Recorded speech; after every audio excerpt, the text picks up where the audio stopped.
professor Wellington tem graduação em Ciências Biológicas pela Universidade Estadual de Londrina, mestrado e doutorado em Agronomia pela Exalc, da USP, com estágio sanduíche na Holanda, fez um pós-doutorado em Genética na Exalc e no USDA nos Estados Unidos, fez livre docência pelo ICB da USP, em Microbiologia Ambiental, é professor do Departamento de Microbiologia do ICB USP desde 2011, onde ele coordena o Laboratório de Biologia Molecular e Ecologia Microbiana e o Núcleo de Apoio à Pesquisa em Diversidade e Bioprodutos da USP. Laboratório de Biologia Molecular e Ecologia Microbiana e o Núcleo de Apoio à Pesquisa em Diversidade e Bioprodutos da USP. E atualmente é professor visitante na Universidade de Zurique.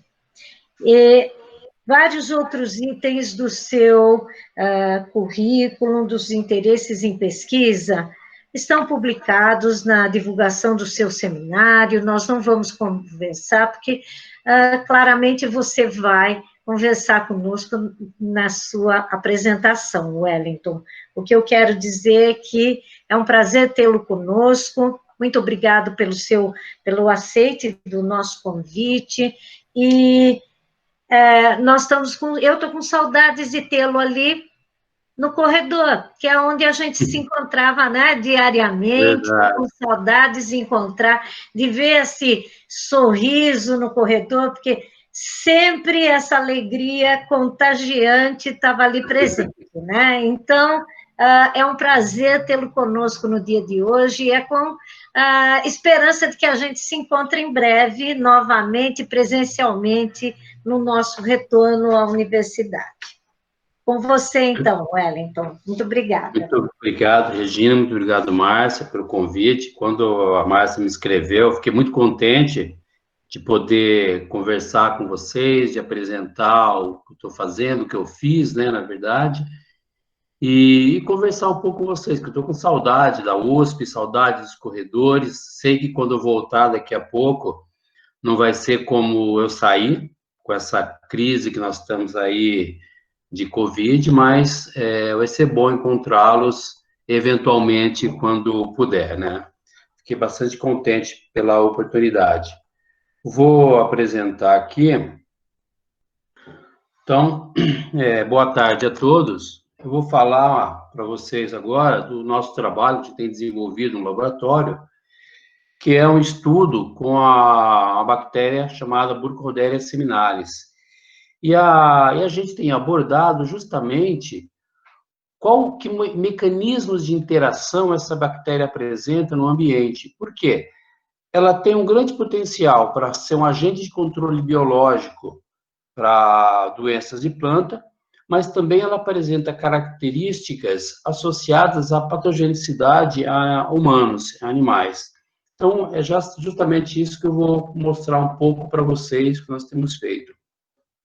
Antes de falar especificamente de Burkholderia, eu queria só lembrar vocês que esse trabalho ele faz parte de um estudo que nós fazemos que envolve ecologia microbiana, tá? E a ecologia microbiana nada mais é do que um ramo da ecologia, certo? Aquela ecologia que todo mundo conhece, que todo mundo estudou no ensino médio ou na faculdade, que envolve as diferentes interações entre organismos ou entre esses organismos com o ambiente no qual eles vivem. E aí, quando nós falamos em ecologia microbiana, não podemos esquecer que o ambiente onde o micro-organismo vive pode ser o solo, pode ser a água, pode ser o ar, pode ser as raízes de uma planta, a superfície da planta, ou também pode ser a pele do indivíduo, ou o microbioma intestinal, bactérias do intestino humano, ou qualquer outro sítio de colonização no indivíduo, tá? Ou seja, os mecanismos que controlam as interações microbianas no solo, na água, são muito semelhantes àqueles mecanismos que envolvem interação desses micro-organismos com animais. Tá? Então, quando nós falamos de ecologia microbiana, nós temos que considerar não só o que ocorre no solo, na água, mas também o que ocorre na interação dos organismos com as plantas e com os animais. E nesse aspecto, então, nós temos que incluir as bactérias ou os micro-organismos capazes de desencadear doença em organismos, tá? Em animais, bem? E aí, esse slide aqui, ele foi desenvolvido basicamente para falar de microbioma da rizosfera de plantas, mas eu uso ele para mostrar exatamente que isso que acontece na rizosfera de uma planta ocorre também com a comunidade microbiana de animais, ou a nossa comunidade microbiana.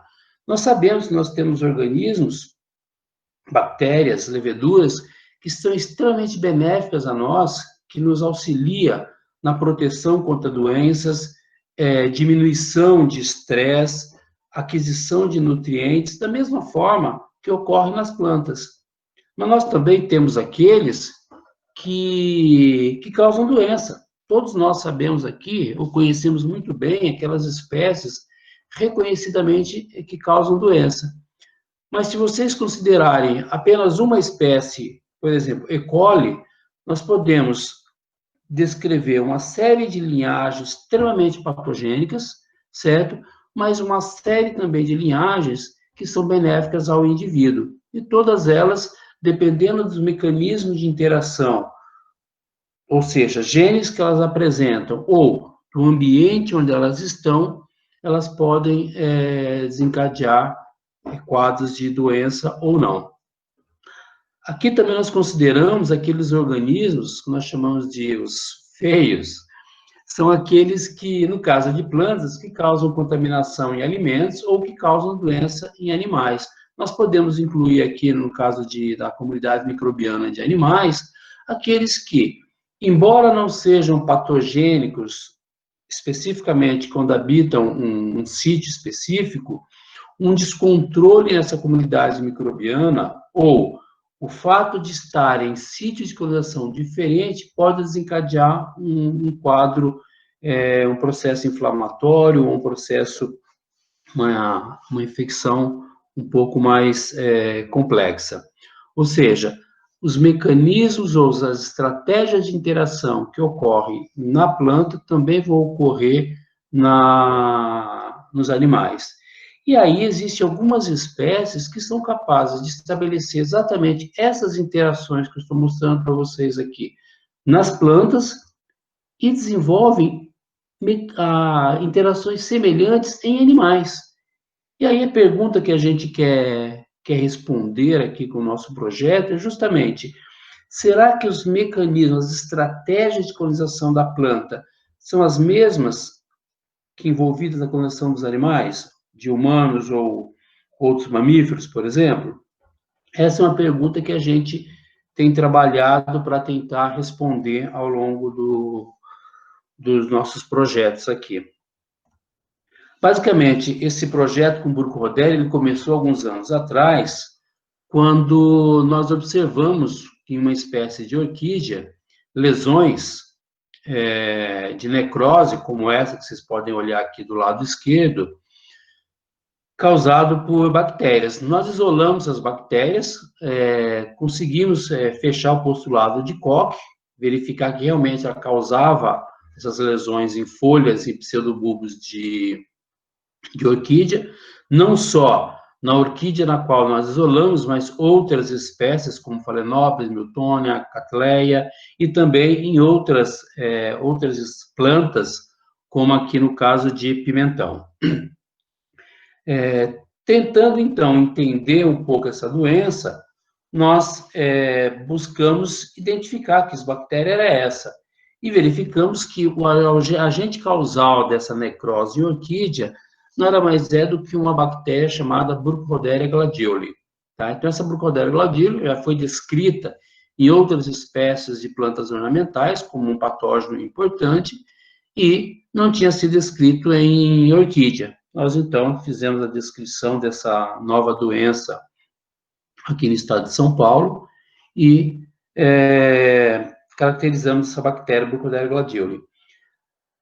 Sabendo que nós temos um patógeno que causa uma doença importante numa planta ornamental, nós buscamos, então, desenvolver estratégias de controle dessa doença.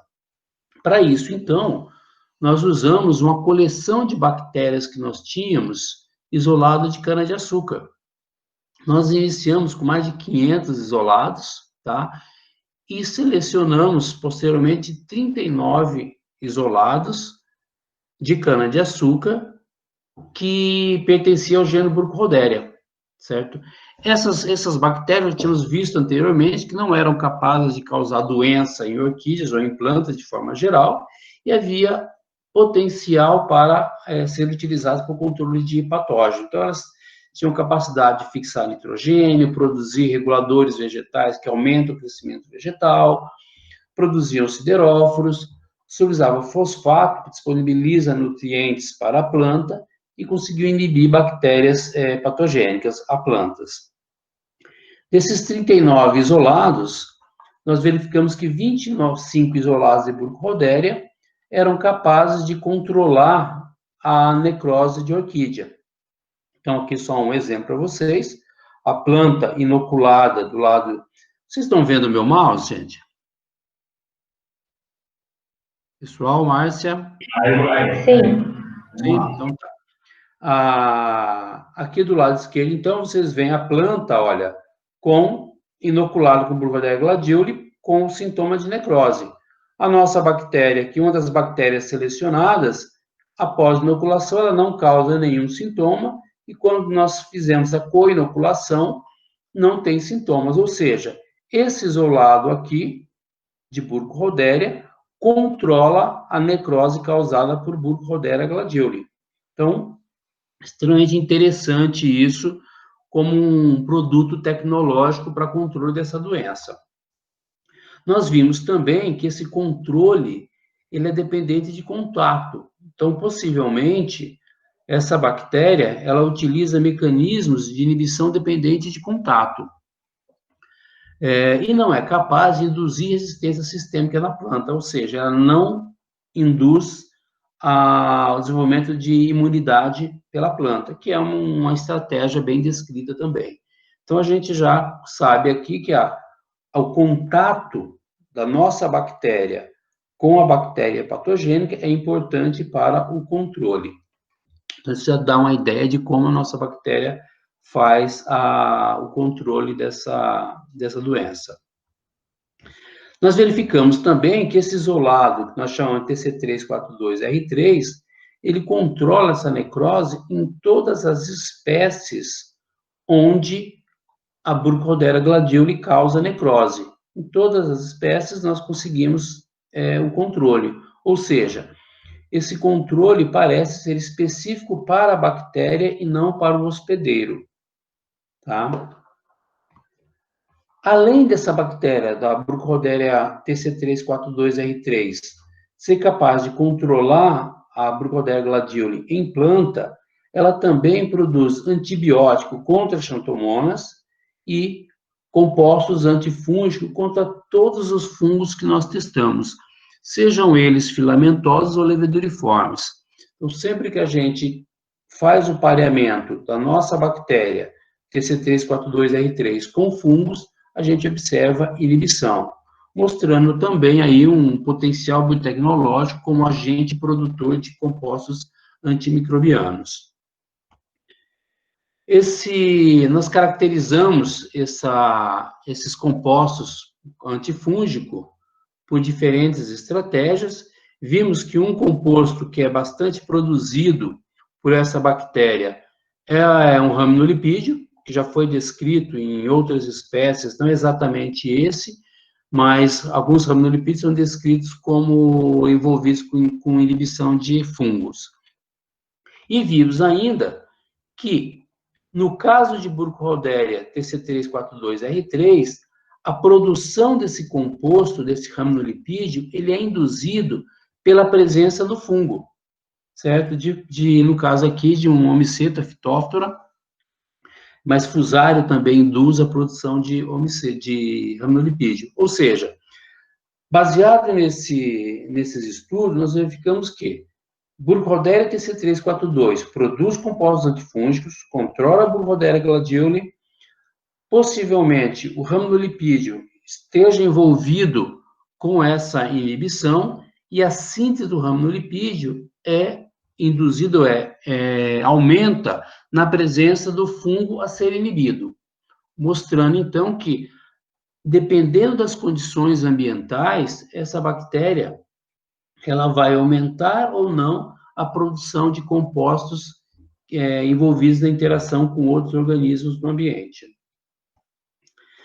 Tendo em vista que nós temos uma Burkholderia controlando outra Burkholderia, uma necrose de planta, ou produzindo compostos antifúngicos, a primeira pergunta é: que espécie de Burkholderia é essa? Então, nós fizemos a identificação desse isolado TC342R3. Para isso, nós utilizamos MLSA, usamos, se não me engano, 8 genes conservados, e baseado no MLSA, nós verificamos que o isolado TC342R3 é uma Burkholderia seminalis, a qual faz parte do grupo chamado BCC de Burkholderia, que é a Burkholderia cepacia, complexo cepacia. E foi exatamente aí que veio um agente complicante ao processo. Por quê? Membros do grupo BCC são reconhecidamente patógenos oportunistas.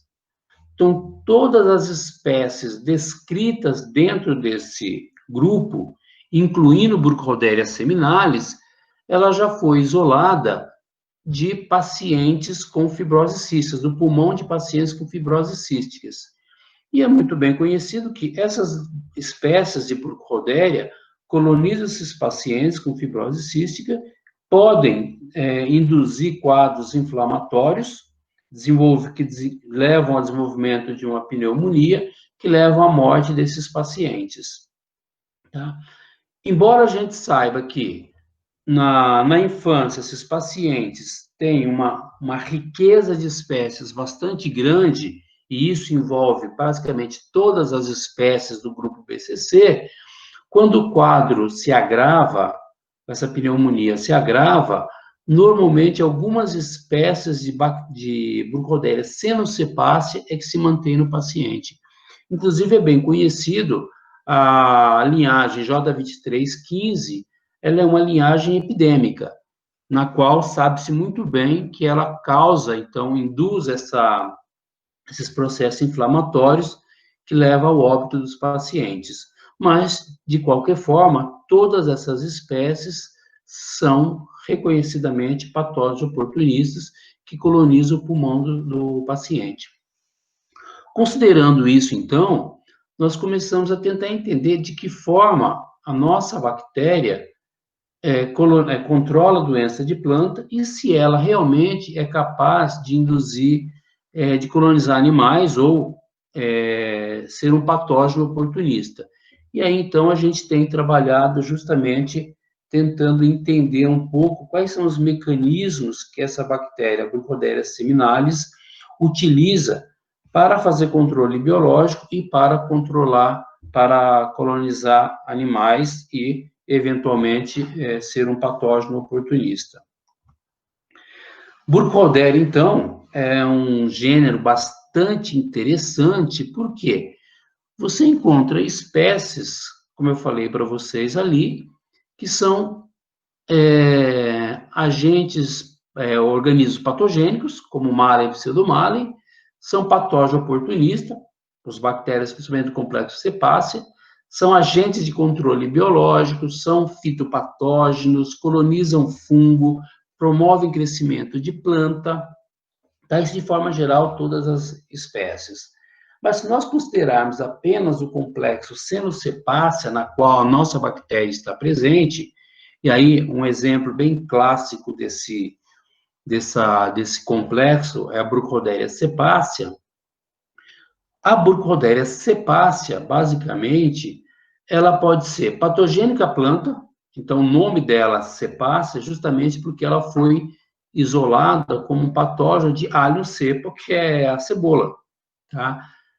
Também é sabido que existem espécies ou linhagens, sabidamente, que causam pneumonia em pacientes imunocomprometidos, em pacientes com fibrose cística, mas também Burkholderia cepacia produz uma série de compostos antimicrobianos que protege plântulas no solo, protege podridão pós-colheita em frutos, podridão em grãos de cereais, aumenta o crescimento vegetal e também é capaz de degradar compostos poluentes. Ou seja, essa bactéria apresenta uma plasticidade fenotípica extremamente grande.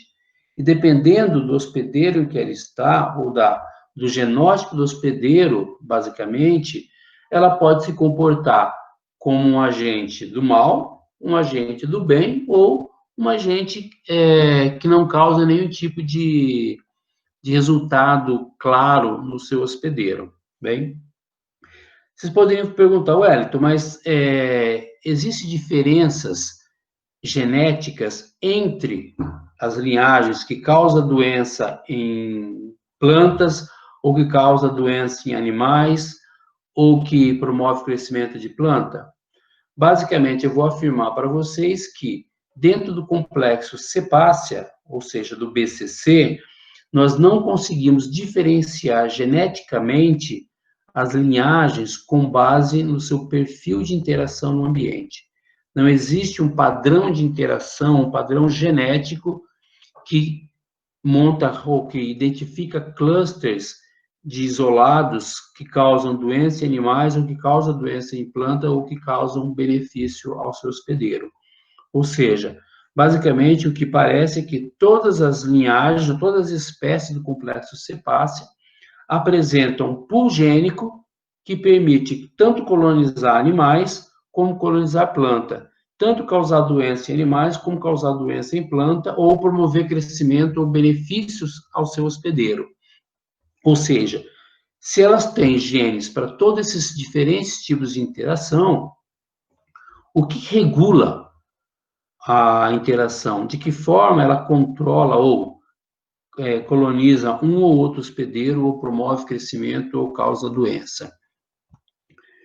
Basicamente o que a gente sabe é que essa plasticidade fenotípica é determinada por um genoma bastante grande, que pode chegar, em alguns casos, até 10 megabases. Basicamente, ela tem 3 cromossomos, ou 2 cromossomos e um megaplasmídio, que era chamado de cromossomo 3.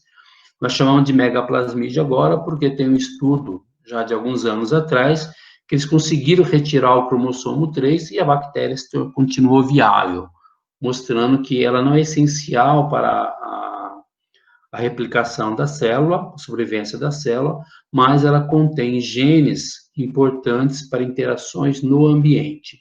Normalmente, a maior parte das espécies tem os 3, cromossomo 1, cromossomo 2 e esse megaplasmídio. Outros plasmídios também estão presentes, certo? Que podem carregar genes envolvidos com interações, mas já se sabe, já se conhece muito bem genes envolvidos com pile, que está envolvida com a localização do hospedeiro, com flagelo, genes de invasão, genes que geram processos inflamatórios, mas também genes envolvidos com controle biológico, com doença de plantas. Então, esses genes, muitos deles já estão bem descritos e bastante conhecidos. Basicamente, essa diversidade e os mecanismos de interação, seja com o animal ou com a planta, envolve genes já conhecidos em outros patógenos também, como genes envolvidos com o sistema de secreção, resistência antibiótica, produção de cápsula, LPS. Então, o pool gênico é bastante conhecido. Agora, de que forma que isso é regulado em cada hospedeiro é que tem se trabalhado para tentar entender. O que nós conhecemos é que, basicamente, cápsula é importante, certo? Sendo, parece, pelos resultados que têm sido descritos ou publicados, que é basicamente importante para espécies patogênicas, como, por exemplo, a Mallee, Pseudomallee, tailandenses, oklahomensis, para patógenos de planta, como o Gladioli e Glumei, mas também para patógenos oportunistas, como Caenocepacia e Multivorans. Embora linhagens ambientais, como o Burkholderia silvatlântica, também parece que utiliza a cápsula em mecanismos de interação no ambiente. Sistemas de secreção são extremamente importantes para essas bactérias, principalmente em bactérias patogênicas, animais ou patógenos, animais e plantas, e aquelas que são patógenos oportunistas, como aquelas do complexo Cepacia. Sistema de secreção do tipo 4 não está presente, não tem sido descrito naquelas espécies patogênicas aos animais, mas são bem descritas em patógenos de plantas e espécies que interagem no ambiente, sendo inclusive importantes quando o Burkholderia coloniza fungo, por exemplo, é um fator importante de colonização, ou de colonização em plantas.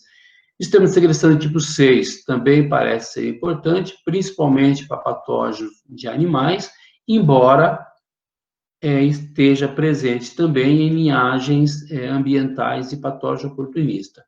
Aqueles clusters de sistema de secreção de tipo 6, bem descritos como fator de virulência, estão presentes principalmente em linhagens patogênicas a animais. Tá? Como eu falei para vocês, cápsula também parece ser importante na interação de Burkholderias de forma geral no ambiente. Um cluster de cápsula bastante estudado e conhecido é o cluster denominado WCB, o qual pode variar de 15 a 40 genes, dependendo da espécie, tá? Normalmente, ele apresenta uma região inicial bastante conservada, onde tem genes de metabolismo de lipídio, uma região terminal também bastante conservada entre diferentes espécies do grupo, e uma região intermediária que ele é bastante variável, que varia de espécie para espécie, e tem sido descrito como possivelmente a variação nessa região interna aqui do cluster é que define os diferentes mecanismos de interação no ambiente mediado pela cápsula. Então, dependendo dos genes que tem aqui nessa região intermediária, é que poderia, então, a bactéria poderia apresentar diferentes mecanismos de interação. Tentando entender um pouco como essas bactérias interagem, nós fizemos um estudo, basicamente, com a coleção de Burkholderia que nós temos no laboratório, que avaliar resistência a antibiótico e caráteres ou características importantes para a interação no ambiente. Nós avaliamos diferentes sensibilidade, resistência a diferentes antibióticos e capacidade de causar doença, virulência, Galéria melonella, controlar a doença de orquídea, produzir compostos antifúngicos ou antibacterianos. E, basicamente, o que nós verificamos é que a resistência a antibiótico, ela parece ser linhagem específica, certo? Ela não correlaciona com a variação taxonômica. Isso se deve, possivelmente, à seleção adaptativa que ocorre durante infecções crônicas. Como nós sabemos, essas linhagens, as espécies de Burkholderia, podem colonizar o hospedeiro animal, principalmente aqueles com patógeno imunocomprometidos, e aí, durante o tratamento, ocorre aplicação de antibióticos, certo? E isso, então, é sabido que pode gerar seleção de algumas variantes que aumenta a resistência ao antibiótico, e esses, então, levam à infecção crônica. Então, possivelmente, é por isso que a resistência a antibiótico parece que não correlaciona com variação taxonômica, mas sim a linhagem específica. Aquelas que foram expostas a esse mecanismo de seleção por antibiótico vão apresentar maior resistência, enquanto aquelas que não forem expostas a esse ambiente não desenvolveram essa resistência. Por outro lado, quando nós avaliamos capacidade de produzir compostos antifúngico, antibacteriano, isso correlaciona com o perfil taxonômico, ou seja, a característica ou a capacidade de produzir um antifúngico ou um antibacteriano, ela é transferida verticalmente e não selecionada pelas condições do ambiente. Okay? Esse foi um estudo que a gente fez com a coleção que nós temos, que é bastante interessante, mostrando que os genes envolvidos com interações no ambiente, eles evoluem de forma diferente também em Burkholderia, tá? Voltando à nossa linhagem capaz de controlar a necrose de orquídea, quando nós vimos que ela pertence ao grupo BCC, ao Cepacia complexo Cepacia, nós então sequenciamos o genoma dela, justamente para tentar entender ou identificar genes que estivessem envolvidos com o controle, mas também com patogenicidade a animais. A primeira coisa que nós fizemos foi buscar aqueles que já reconhecidamente são importantes na patogenicidade de animais. Nós não encontramos os clusters completos para sistema de secreção do tipo 3, sistema de secreção do tipo 4, sistema de secreção do tipo 6. E possivelmente eles não são funcionais, tá? Tipo 6 e tipo 4 com certeza não são funcionais, nós não temos os genes. O tipo 3, nós temos o cluster truncado, possivelmente também não funcional. Ou seja, baseado nessa informação, a nossa bactéria potencialmente não causa doença em animais, certo? Por outro lado, também, nós sabemos que ela produz compostos antibacteriano e antifúngico, mas nós não identificamos clusters de PKS, que são reconhecidamente envolvidos na síntese de metabólitos secundários. Ou seja, ela produz metabólitos secundários, mas não pelas vias clássicas de PKS. Hein? Nós avaliamos também como ela, diferentes fenótipos, características dessa bactéria envolvidas na interação microbiana são reguladas pela temperatura. Se nós considerarmos que o ambiente do solo da planta, tradicionalmente nós consideramos como temperatura ótima de 25 a 28 graus, e que doença em animais é caracterizada com temperaturas próximas a 37 graus, nós vimos, então, tentamos entender como essas diferentes características fenotípicas são reguladas pela temperatura. Basicamente, o que nós vimos é que o crescimento, ele aumenta a 37 graus, como esperado, realmente, temperaturas maiores ativam o metabolismo, e ela tende a crescer, multiplicar mais, então, realmente, ela cresce um pouco mais. Também, a 37 graus, ela apresenta maior motilidade, certo? Mas uma característica, um dado importante, interessante que nós observamos é que a capacidade de produzir compostos antifúngicos, ela é reprimida a 37 graus. Ou seja, quando nós aumentamos o tempo e aumentamos a temperatura a 37 graus, essa bactéria, a Burkholderia seminalis, perde a capacidade de produzir compostos antifúngicos, tá? E, do ponto de vista ecológico, é esperado. Se você considerar que a temperatura de 28 e 25 graus, que é a temperatura encontrada no solo ou na planta, é nesse ambiente, solo e planta, onde a bactéria vai encontrar muito mais fungos. E ali precisa competir por nutrientes, precisa competir para colonizar a planta, para colonizar o solo, e ali, nessa condição, ela produz, então, compostos antifúngicos. Por outro lado, se ela coloniza um animal, e no caso estamos falando aqui de bactérias que colonizam o pulmão de pacientes imunocomprometidos, eu acredito que a quantidade de espécies de fungo, ou a riqueza de espécies de fungo no pulmão é muito menor que aquela encontrada no solo e na planta. Portanto, produzir compostos antifúngicos não seja relevante nessa condição, certo? Então, a 37 graus, ela reprime genes de síntese de compostos antifúngicos e ativa genes envolvidos com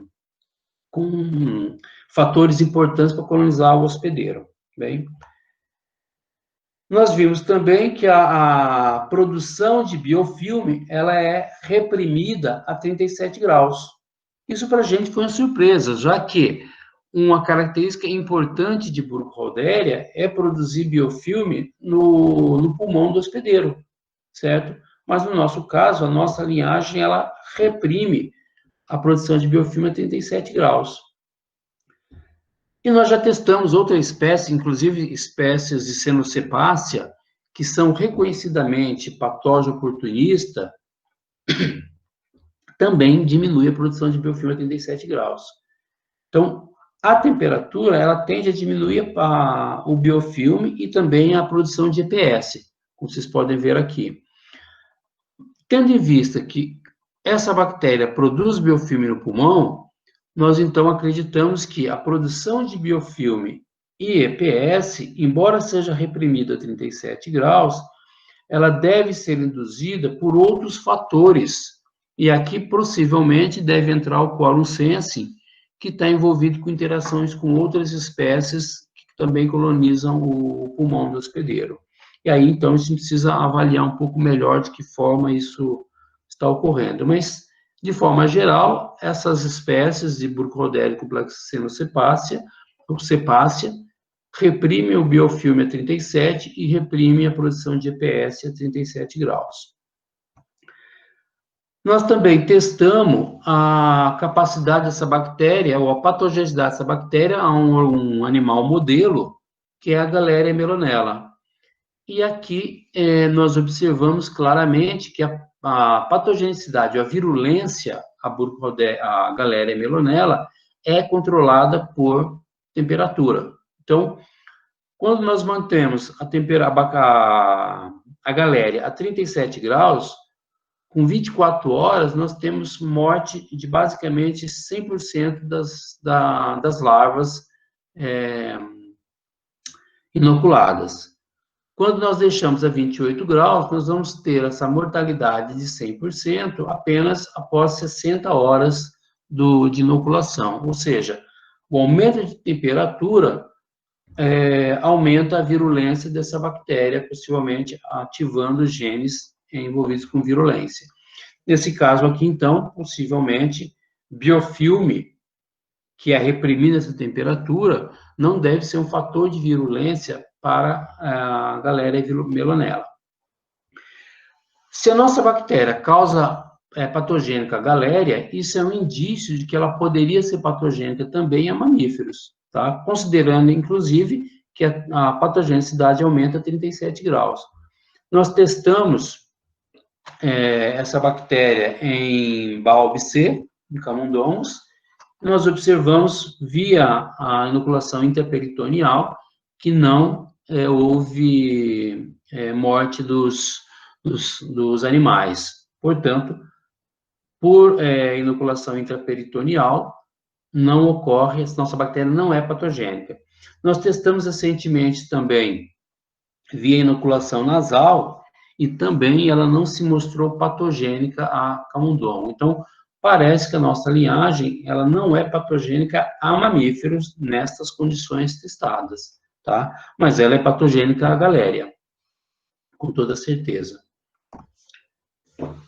Tentando entender um pouco mais sobre de que forma essa bactéria interage no ambiente e controla, por exemplo, os patógenos, nós geramos uma biblioteca de mutantes, utilizando transposon TL5, nós geramos aproximadamente 3.500 mutantes, os quais foram caracterizados, avaliados em relação à capacidade de reduzir a necrose de Burkholderia gladioli e produzir compostos antifúngicos.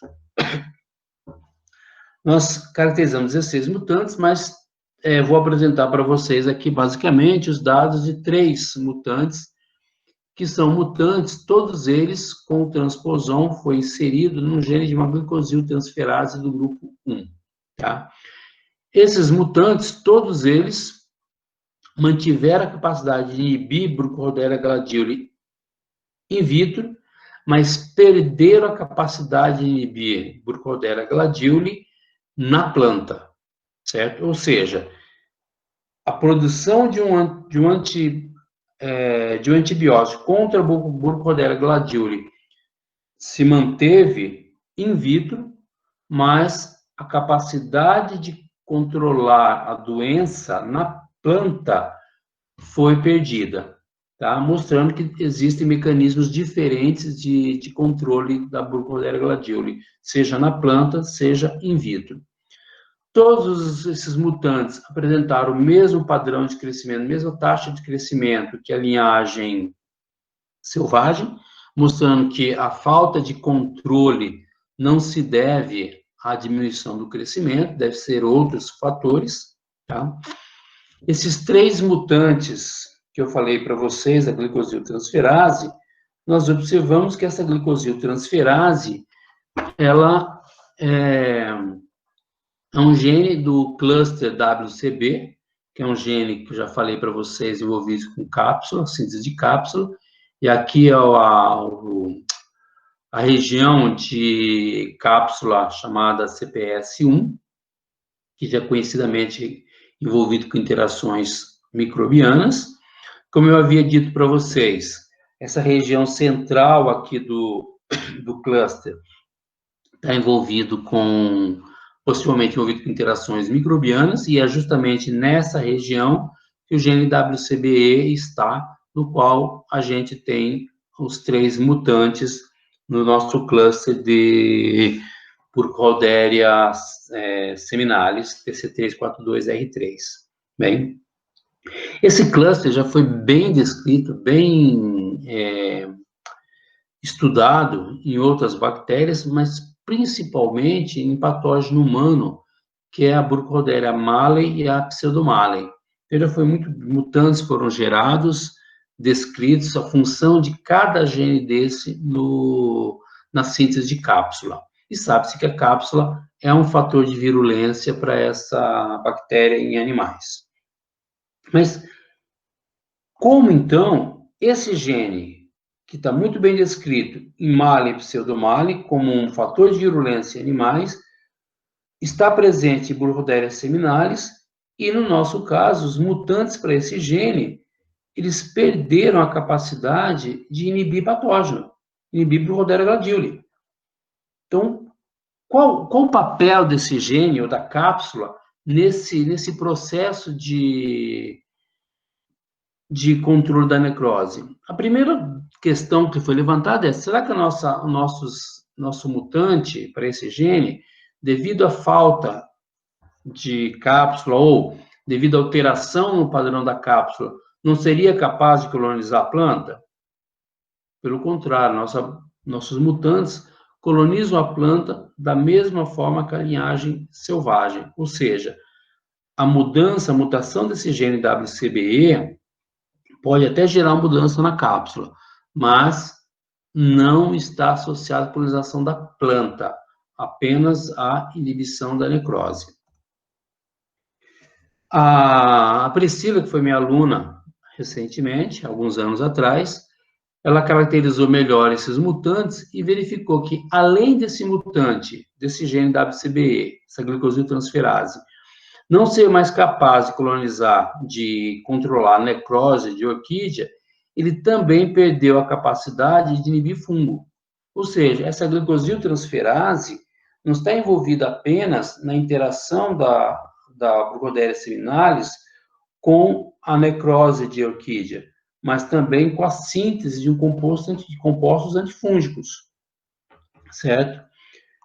Ela avaliou também esses mutantes na interação com galéria e verificou que, tanto a 28 graus como a 37 graus, os mutantes são menos virulentos à galéria. Então, lembra que eu tinha mostrado para vocês que a linhagem selvagem mata 100% das galérias com 24 horas e 100% das galérias apenas 72 horas a 28 graus. Os mutantes a 37 graus, tem um atraso aqui, ó, de 48 horas na morte das galérias, mostrando, então, que a virulência, a galéria, ela é controlada pela temperatura, então 37 graus aumenta a virulência, e também por esse gene WCBE. Então, mutação desse gene leva a uma redução da virulência de Burkholderia seminalis. Então, nós já começamos a entender que tanto o controle de patógeno, como de necrose, como a produção de composto antifúngico, quanto a virulência, a patogenicidade, a galéria, é regulado, é controlado por esse gene WCBE, por essa glucosiltransferase, e tudo isso é regulado por temperatura. Ela verificou também que esses mutantes apresentam menor motilidade a 37 graus, mas não tem alteração na motilidade do tipo swimming a 28 graus, certo? Mostrando que esse gene está envolvido com motilidade também. E é normalmente esperado, quando você tem mudança de cápsula, você ter mudança no padrão de motilidade e também formação de biofilme. A Priscila, então, ela avaliou se nós temos um gene envolvido com cápsula. A primeira coisa que a gente imagina será que essa cápsula ela também apresenta capacidade de inibir o fungo e inibir a bactéria? E daí a necessidade do contato lá na folha entre a nossa bactéria e a Burkholderia gladioli? E será que a cápsula também ela poderia estar envolvida com a inibição do fungo?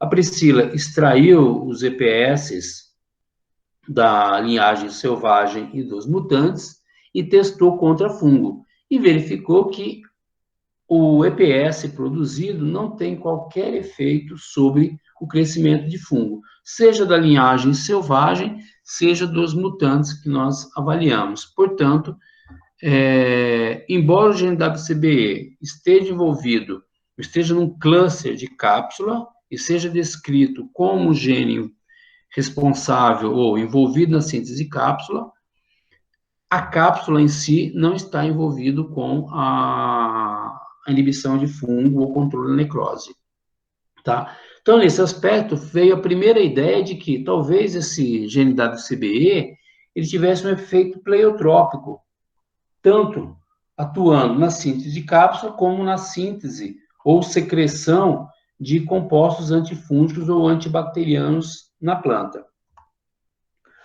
Nós, então, voltamos para a análise química, fomos avaliar, então, padrões químicos desses isolados, desses mutantes, e verificamos que tanto a produção do sideróforo-pilquelina quanto do raminolipídio que nós tínhamos avaliado lá anteriormente, ele sofre um atraso na síntese ou na secreção nos mutantes, tá? Tanto todos os 3 mutantes, se observar, olha, em 24 horas, basicamente a gente tem uma quantidade muito menor ou praticamente sem nenhuma, não produz, quando comparado com a linhagem selvagem.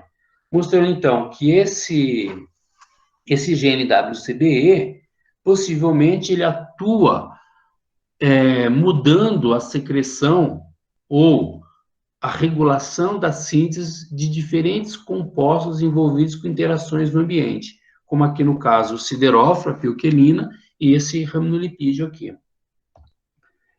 E como eu falei para vocês, esse cluster, ele está muito bem caracterizado em Burkholderia, principalmente em Burkholderia pseudomallei, tá? Onde tem diferentes trabalhos que mostram o papel desse cluster na patogenicidade e como essa cápsula pode ser também um alvo de vacina contra a Mallei e pseudomallei.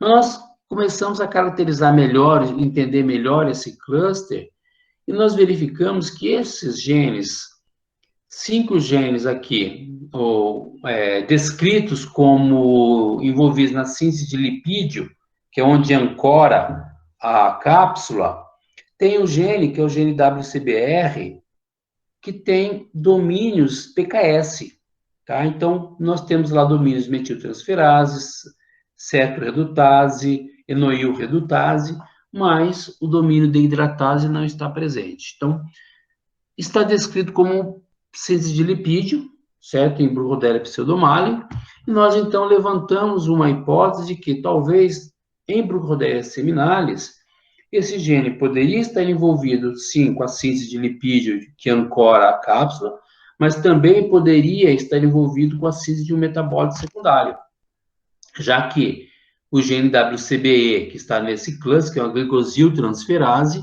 poderia atuar nessa síntese, já que nós sabemos que tem envolvido produção de antimicrobiano. Bem, nós pegamos o nosso isolado, temos o genoma dele, anotamos cuidadosamente o cluster, identificamos, como já tínhamos feito, o gene onde tem a mutação, identificamos aqui o gene WCBR, avaliamos isso e verificamos que, em relação à pseudomallei, além de todos aqueles domínios descritos no gene WCBR de Mallei e pseudomallei, no nosso isolado nós temos também um domínio de hidratase, ou seja, o nosso gene WCBR apresenta um domínio a mais que aquele que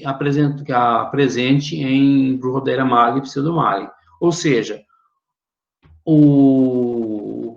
a capacidade de síntese do produto desse gene vai ser diferente daquele envolvido na cápsula de Burkholderia Mallei e pseudomallei. E aqui, então, a gente tem trabalhado justamente para tentar entender de que forma esses genes, tanto o WCBR quanto o WCBE, estão envolvidos nesses mecanismos de interação. Basicamente, o que a gente já sabe é que esse gene, ele é diferente do que está descrito na literatura, tal que na nossa espécie, é diferente na literatura. Nós analisamos diferentes espécies e, basicamente, essas diferentes espécies de Cyanocepácea não têm o domínio de hidratase, somente a nossa espécie, Burkholderia seminalis, que apresenta esse domínio, portanto, deve ter um padrão diferente de interação. Nós extraímos metabólito secundário da nossa linhagem, tanto a selvagem quanto a mutante, e vimos que a linhagem mutante realmente não produz metabólito secundário contra fungo.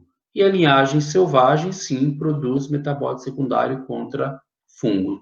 E lembra que a diferença entre a linhagem selvagem e a mutante, basicamente, é o gene WCBE. Nesse caso aqui, o que a gente supõe é que esse gene WCBE, como é uma glicosiltransferase, ele pode estar envolvido tanto na síntese de raminolipídio, quanto na síntese de metabólito secundário, que poderia ser sintetizado por esse gene WCBR aqui, ó. Nós, então, estamos tentando purificar esse composto. Nós identificamos aqui nos mutantes um pico que não está presente na linhagem selvagem, um pico que está presente na linhagem selvagem, mas está faltando nos 3 mutantes, e, portanto, possivelmente é esse pico, essa molécula que está sendo sintetizada ou secretada que esteja associado à expressão desse gene WCBE. Isso, então, está sendo purificado, estamos tentando caracterizar a estrutura disso. A grande dificuldade é a quantidade do metabólito que a gente consegue produzir. É tão baixa que, quando a gente começa a fracionar, a gente tem perdido esse metabólito. E essa é a maior dificuldade. O que a gente está tentando é, realmente, identificar qual é a estrutura dessa molécula e, a partir dessa estrutura, a gente determinar qual o papel desse gene WCBE na síntese desse metabólito. Nós também fizemos o transcriptoma dessa bactéria, especificamente no cluster WCBE. O que a gente notou é que quase todo o cluster ele é induzido a 37 graus. Basicamente, os genes de transporte, genes de síntese do polissacarídeo são induzidos a 37 graus, enquanto que os genes envolvidos com a metabolismo de lipídio, ele não é induzido a 37 graus, certo? Um outro detalhe é que o gene WCBE, ele também não é induzido a 37 graus, ou seja, os genes que a gente supõe estarem envolvidos com a síntese de um metabólito, envolvidos no controle biológico, eles não são induzidos, embora eles continuem, apresentem expressão, nível basal de expressão, eles não são induzidos a 37 graus.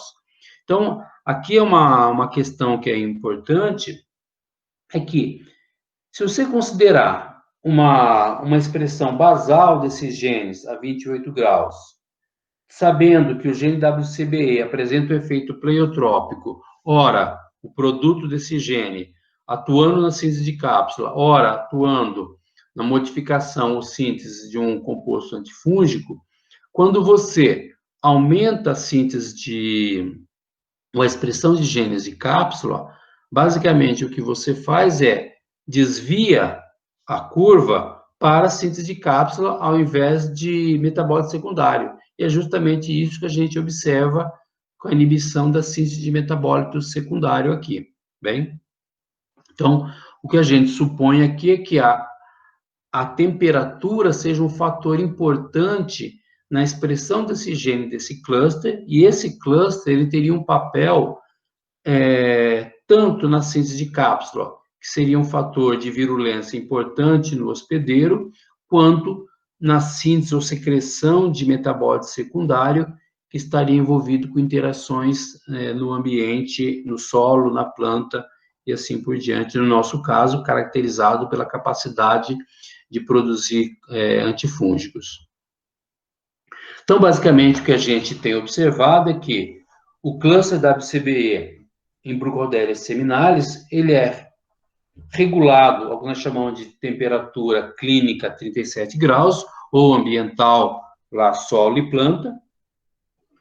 O gene WCBE é associado à síntese ou secreção de compostos antifúngicos.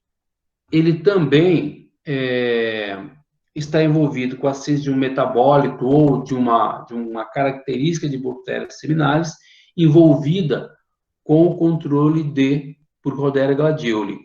E que essa bactéria realmente é um agente de controle biológico bastante eficiente, mas, tendo em vista a regulação desses genes por temperatura, onde genes envolvidos com patogenicidade de animais é induzido a 37 graus, o risco em pacientes imunocomprometidos tem que sempre ser melhor avaliado e tem que ser considerado, bem? No nosso caso, então, a nossa hipótese que a gente tem trabalhado e tem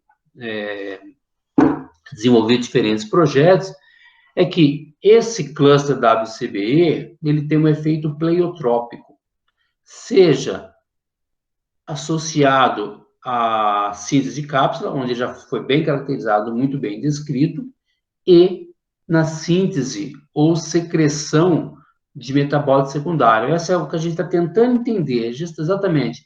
Ele está envolvido apenas na secreção do metabólito secundário, porque muda a cápsula e talvez mude a permeabilidade da celular, ou realmente está envolvido na síntese do metabólito secundário, tá? O que a gente observou é que, claramente, existe um atraso, um delay aí, ó, na produção de pilquelina e de raminolipídio nos mutantes. Portanto, nesse caso, poderia ser simplesmente a permeabilidade está sendo alterada e ela, então, não consegue secretar esses compostos, tá?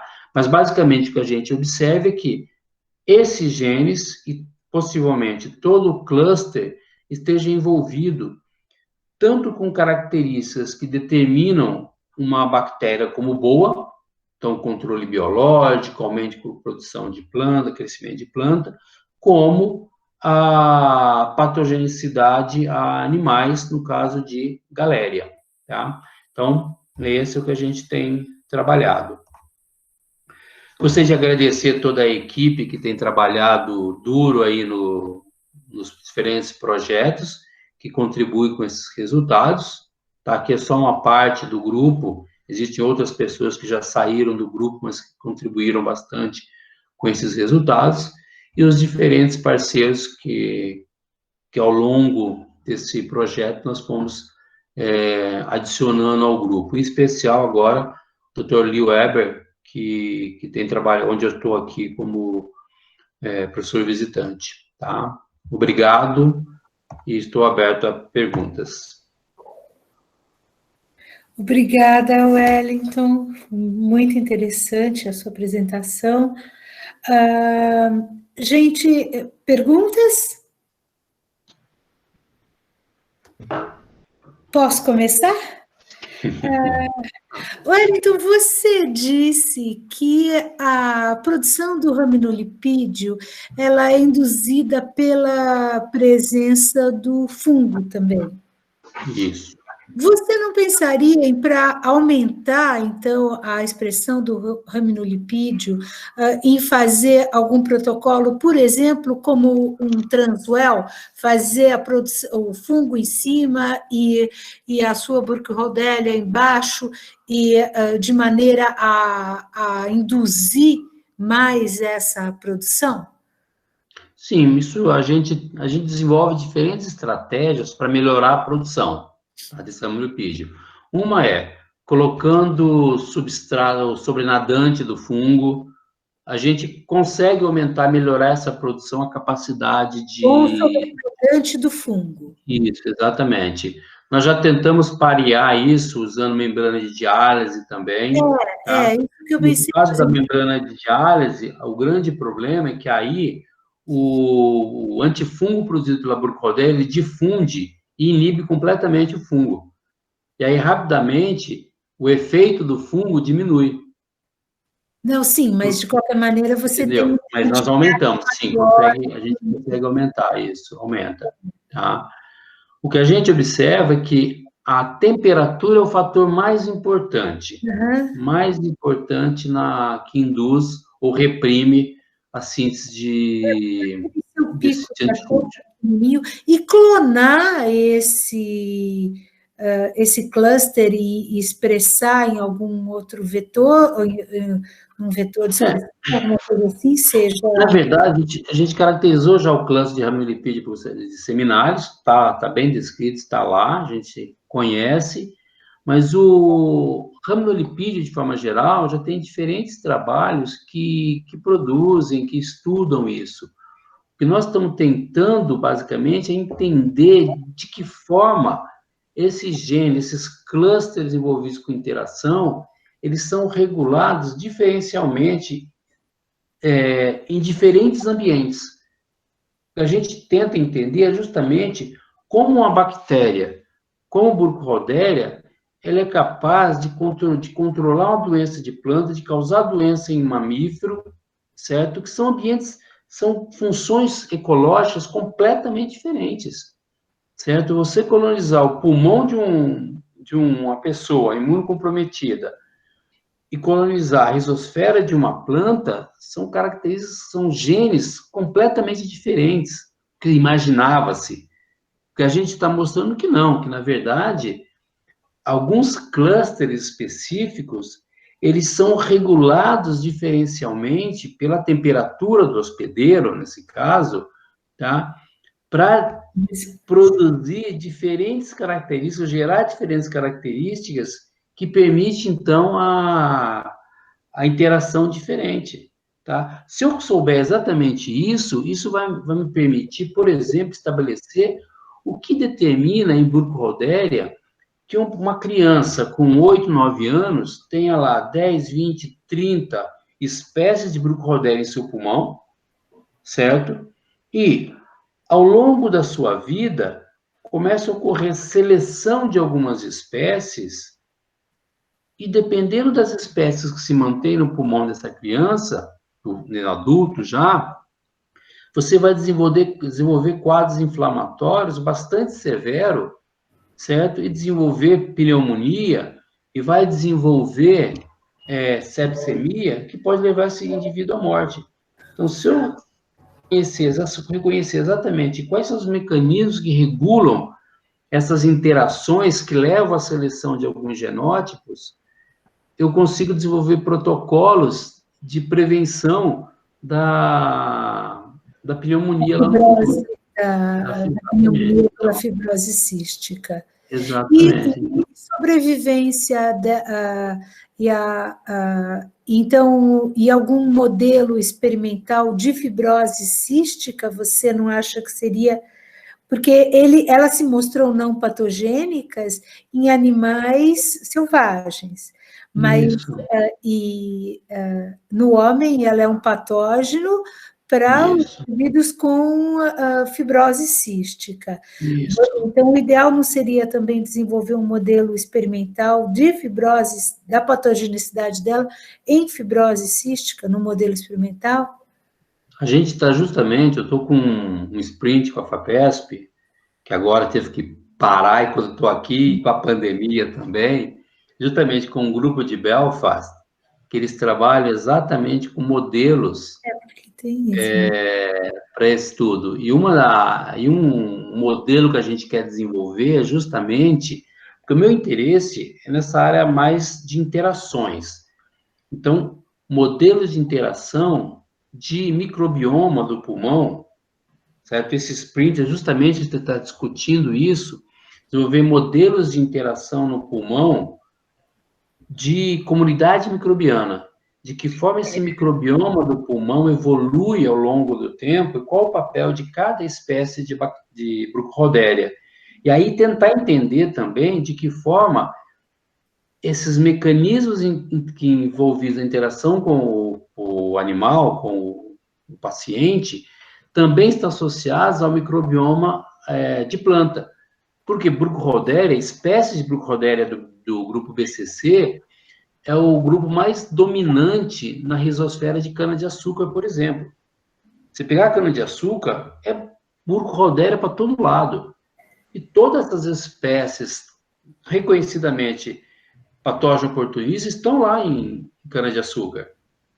Então, de que forma eu tenho esse microbioma de Burkholderia em cana-de-açúcar e o microbioma de Burkholderia no pulmão? Quais são os mecanismos comuns de interação? Então, esse nós estamos tendo discutido é justamente isso, e é o que a gente quer responder num futuro aí mais ou menos próximo. Então, a gente tem pensado... O biotecnológico desse raminolipídio, usar em plantação e, sei lá, essa parte você não está pensando em investir? Olha, nesse específico raminolipídio ainda a gente não pensou em nada, tá? O que a gente quer... propor nas minhas orquídeas. Sim. O que a gente está tentando é identificar esse composto agora, se é o raminolipídio, mas eu acredito que não seja o raminolipídio, seja um outro composto, certo? E esse especificamente é o que a gente tem maior interesse. Porque como já tem uma série de patentes com o raminolipídio, uma série de trabalhos, para a gente desenvolver um produto biotecnológico vai ser um pouco mais difícil, por questões comerciais aí. Mas se eu encontro uma molécula nova lá, aí sim, aí eu tenho algo com potencial biotecnológico muito maior. Então, a gente tem trabalhado com diferentes grupos justamente para tentar entender ou identificar esse composto que foi perdido nos mutantes e que está na nossa linhagem selvagem. Esse é o que a gente tem direcionado muito mais, e que é o mais difícil, basicamente, que a gente tem visto, que é a parte mais difícil. Eu tenho umas orquídeas, se você manchadinha, eu estou precisando. Então, a gente aplica lá. Eu sempre falo que esse projeto, ele é um projeto que vai aumentar o amor no planeta. E quanto mais orquídea, mais flores eu tiver para dar para as pessoas, melhor é, certo? Com certeza, eu não gostaria de receber uma orquídea com necrose, certo? Então, ou se a necrose causar diminuição da produção, aumenta o preço também. E aí poucas pessoas terão condição de presentear com orquídea. Como eu adoro orquídea, né? Então... É isso aí. Wellington, posso te perguntar uma coisa? Sim, claro. É o seguinte, qual que é a prevalência da fibrose cística dada pela Burkholderia? Na verdade, assim... E mais uma coisa, só para depois você responder. Nesses casos, essa bactéria ela é diagnosticada como o principal patógeno, mas ela está só assim, associada, como que é? Ela é o principal patógeno nesse caso? Na verdade, é assim, a fibrose cística é uma doença genética, certo? Que o paciente produz um excesso de muco e isso desenvolve um ambiente que favorece o crescimento bacteriano, certo? Porque o principal patógeno que a gente sempre ouve é a Pseudomonas aeruginosa, né? Que essa produz aquele monte de biofilme e tudo mais. Eu nunca tinha ouvido falar sobre a fibrose. A Burkholderia ceanocepacia foi por muito tempo considerado um patógeno extremamente importante nesse quadro aí, tá? Então, as linhagens epidêmicas, como a J2315, que levou à morte uma série de pacientes de fibrose cística. É interessante o caso dessa linhagem, porque ela foi isolada de uma, a gente chama de linhagem epidêmica, justamente porque ela foi isolada de uma série de pacientes de fibrose cística que desenvolveram pneumonia, certo? Que todos eles frequentaram o mesmo campo de aquele passeio de verão, certo? Camping, fizeram camping no passeio de verão. E aí, então, eles desenvolveram a pneumonia, e aí estudos nesses pacientes isolaram essa linhagem J2315. Então, a gente chama ela de linhagem epidêmica, ela levou a pneumonia de diferentes indivíduos, tá? A grande questão é que a Burkholderia, ela coloniza o paciente juntamente com o Pseudomonas aeruginosa, certo? E ela gera um quadro inflamatório bastante severo, tá? Então, ela aumenta a pneumonia, aumenta todos os sintomas causados da infecção. Então, hoje a gente reconhece que Burkholderia ceanocepacia é um das espécies mais importantes nesses pacientes. Tem estudos recentes que estão começando a descrever outras espécies que também são importantes nesses pacientes. Mas ceanocepacia, juntamente com a aeruginosa, são os dois patógenos mais importantes. Interessante isso. E está relacionado... misto é bastante importante, porque nesse biofilme, Burkholderia tem como característica resistência a antibiótico. Então, essa é a minha maior dificuldade em trabalhar com ela, é não encontrar ferramentas para a mutagênese, por conta da resistência a antibiótico. Eu consigo controlar. No caso da Pseudomonas, a formação de biofilme é a parte-chave dela, né? De coisa. E no caso da Burkholderia, não, né? É isso que é muito interessante. Então, mas ela acaba formando esse biofilme misto com pseudomonas depois. E aí, nesse biofilme misto, ela vai interagir com o hospedeiro, levando a quadro, expressão de genes que caracterizam processos pró-inflamatórios, e aí desenvolve todo o quadro de pneumonia do paciente. Então, tem relação com a região, por exemplo, região canavieira, alguma coisa assim? Então, não tem. Não tem nada. Isso é uma pergunta recorrente que eu tenho que responder quando eu publico artigos. Olha, qual é a prevalência de pacientes de fibrose císticas que desenvolvem pneumonia em regiões canavieiras? Não tem muitos estudos com isso aqui no Brasil, certo? A gente não tem nada que associe. O que a gente sabe é que a transferência de Burkholderia de um paciente para o outro é que é o fator mais importante. A infecção ambiental, o ambiente indo para o indivíduo, é muito mais raro. Então, por exemplo, não se permite mais esse tipo de encontro entre pacientes diagnosticados com fibrose cística. Um dos mecanismos de tratamento é evitar que eles se encontrem, justamente para que um indivíduo não transmita para o outro, e você vai aumentando a riqueza de espécies no indivíduo, que vai levar a essa evolução do quadro lá na frente. Né? Então, certo, muito obrigada. Hein? Mais alguém quer perguntar? Nós já exploramos, eu e a Márcia exploramos bem o Wellington. Oi, professor, posso fazer uma pergunta? Claro, pode sim. Primeiro, parabéns pela apresentação, muito interessante o trabalho, viu? Obrigado, Gabriel. Eu ia fazer uma pergunta em relação...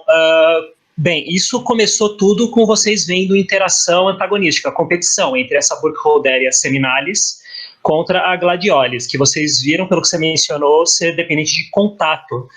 Mas isso foi mais explorado, além disso, porque, pelo que eu entendi, esse composto antifúngico putativo que você propõe, ele não estaria envolvido na competição com a outra bactéria, né?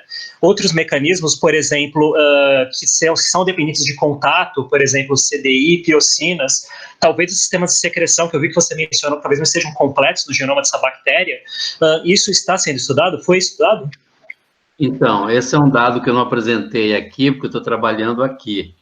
O CDI a gente tem avaliado aqui, e me parece que é um fator bastante importante. Nós já mostramos aqui, com alguns experimentos, que por CDI, ela inibe não só a gladiole, mas inibe Solanacearum, Ervínia, Pseudomonas aeruginosa. Então, ela inibe uma série de bactérias aí. Então, esse parece ser um fator importante.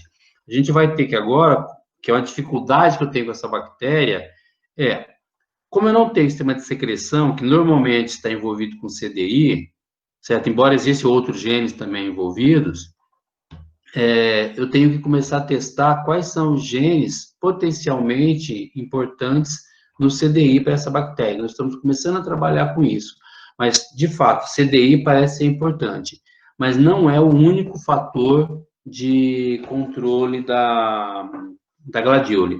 A gente acredita que existem alguns compostos que são secretados também, que pode atuar nessa inibição. Mas CDI parece que é realmente o fator que também é importante na necrose. Tá? Então, aí, nesse caso, o que a gente está tentando entender é de que forma o gene WCBE ele está envolvido com cápsula, com produção de antifúngico, e se CDI for o fator mais importante, de que forma esse gene WCBE está envolvido com esse CDI também, contato dependente inhibition. Então, essa é uma coisa que a gente está tentando responder aqui e tentando explorar um pouquinho. Tá? Muito legal, obrigado. É bastante interessante e a gente tem olhado isso, sim. Muito bom.